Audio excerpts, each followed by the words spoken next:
going on, everybody? Dogman Dan here. We're going to talk about the January 15th community hot topics that came up. I'm going to go through the questions pretty quickly, and I'm going to cover a couple of them. I think by now, when we go through this, you're going to see that there's a few of them that I've already responded to prior to these community hot topics going up in recent videos. But let's go through the questions. I'll show you some of my thoughts on them afterwards.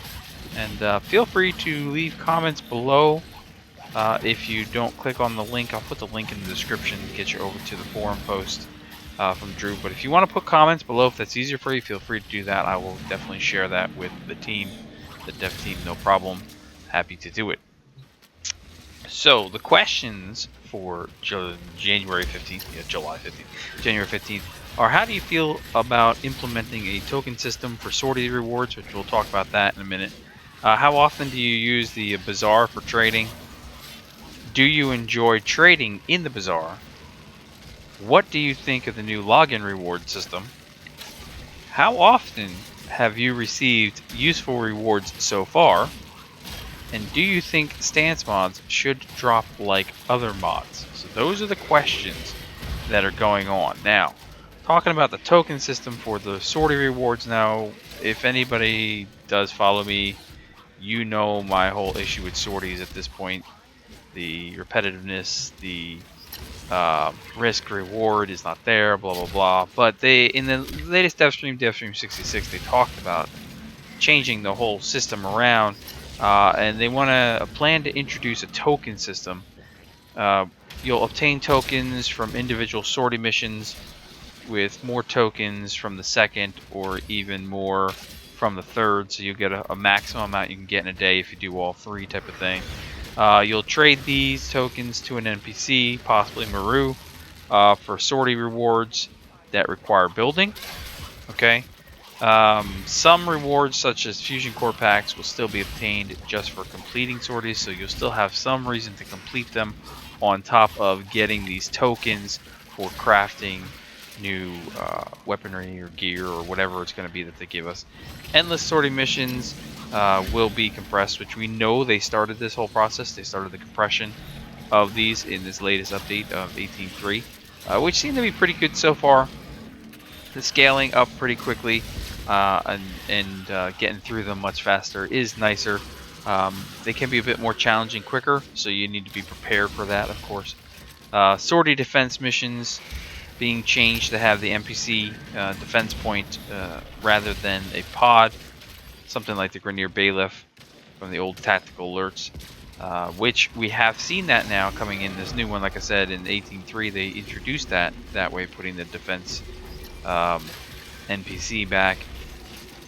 It's a bit challenging. It's a lot more challenging depending upon what the conditions of the defense mission are. I've had a few that are pretty good and work pretty well still, and then I had a couple that I've struggled with since they've released it, and struggled multiple times with random groups before I just kind of went in and grabbed my own regular team from the clan and did it. So that's there. That's an issue. But it's nice to see that change. So it doesn't really knock out like Frost from a defense mission. It just makes it a little bit different on how you would build to suit it, because the NPC does run around. However, he does stay fairly close to you, so if you have a large enough bubble, you could still make it work to some extent. But there's other frames that do play much better now than they did before as a result. So yeah, that's something to talk about. Definitely get yourselves on there. I do want to see some changes to the sortie system.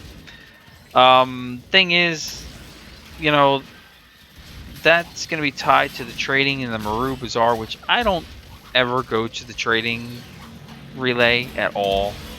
I have no need to. Got the clan members to trade with. I can drop in the alliance, trade with people in the alliance. I have no reason to go to the bazaar, and they're talking about that in the next one. Make it a hot spot for trading, but how do you feel about it? I don't enjoy it, so you know it's not worth it to me. Do you use it often? Nope. And if so, do you like it? No. Those are my answers.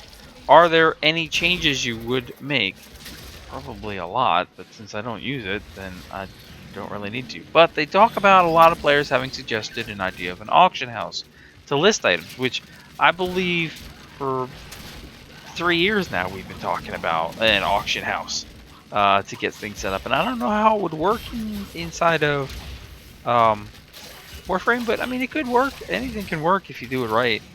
The best way to implement it in the Maru Bazaar, what kind of limitations, that type of stuff is what they're looking to see what to do with that. So, I mean, if you got some thoughts on that, definitely comment or get over to that forum post. New login reward systems. We've talked about this. We've talked about the bug that still exists, that's been existing prior to this new system. I talked about it in a video, but it still exists where it could miss a day. What if you miss the day that has the special reward on it? You're screwed. You're not going to ever get to see that reward because it's going to have bypassed you in the system. Then you got to go through the help desk. It could take forever and a day if you were to get it. So, you know, that can be a pain in the butt. Has it been helpful to me? No, absolutely not. I don't get anything that I need. I get like one neural sensor or one tellurium or one gallium. You know, it's kind of like, now I'm not saying because on my main account that, you know, I don't really have much that I need obviously as a mastery rank 21, but I'd like to be able to get things more like fusion cores, or even maybe my 75% off coupon would be nice in terms of platinum, that type of stuff. There's some other things that I'd like to see come in, but I don't need mastery weapons that I've already mastered. I don't necessarily need one resource. I don't need boosters, credit boosters, and resource boosters every other day when I get the login reward either. Just not needed. I think it should be scaled based off of your level or your mastery rank. They should change the reward system around a little bit, maybe. That's just an idea. Making obviously the higher mastery things maybe a little bit better. I mean, if you're going to drop me resources, don't give me just one. Give me 10, give me 15, give me a decent amount. Make it worth, you know, I'll gladly take 15 tellurium at one time or something, you know, to that extent. It's possible, maybe. Stance mods. Well, we all know how much fun it is to farm stance mods. It's a big thing that's going on in here. Definitely get some comments. Definitely leave some comments on things, on ways you think of that we can farm stance mods. They are definitely going to be changing it around to make it easier for obtaining it, and you know, that's something that we all need to get in on. So comments, get over there to that forum, comment over there if you want to. I will catch you guys in the next episodes. Thanks for sitting around and listening. Until then, see you soon.